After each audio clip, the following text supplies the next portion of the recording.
અમરેલીની તો અમરેલીમાં દરિયાકાંઠાના લોકો માટે આનંદના સમાચાર સામે આવ્યા છે। ચાંચ બંદર વિક્ટર વચ્ચે દરિયાઈ ખાડી પર પુલ બનાવાશે।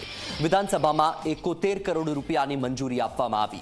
દરિયાઈ ખાડી પર કરોડોના ખર્ચે પુલ બનાવવામાં આવશે। રાજુલાના ધારાસભ્ય હીરા સોલંકીએ સીએમનો આભાર માન્યો। મહત્વનું છે કે દરિયાઈ ખાડી હોવાના કારણે ચાંચ બંદર, ખેરા, પટવા, સમઢિયાળાની આસપાસના લોકો 25 કિલોમીટર દૂર ફરીને મુસાફરી કરતા હતા। જો કે હવે દરિયાઈ ખાડી પર પુલ બનવાથી હજારો લોકોને મોટો ફાયદો થશે।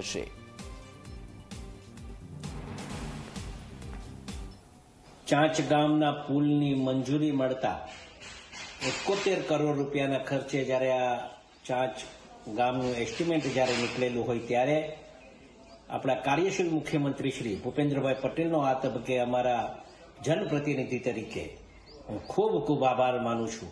હું અમારા કેબિનેટ કક્ષાના મંત્રી શ્રી અમારા કુંવરજીભાઈ બાવળિયાનો અમે આજે આભાર માનીએ કે અમારા પુલ માટે એવે બી અમારા માટે ખૂબ જહેમત ઉપાડી હોય। કૌશિકભાઈ પટેલ હોય, અમારા વિસ્તારના દંડક શ્રી, એનો પણ આ તબક્કે આભાર માનું છું અને અધિકારીગણનો પણ અમે ખૂબ આભાર માનીએ છીએ। ખાસ કરીને ફરીથી એકવાર મુખ્યમંત્રી સાહેબનો ખૂબ આભાર।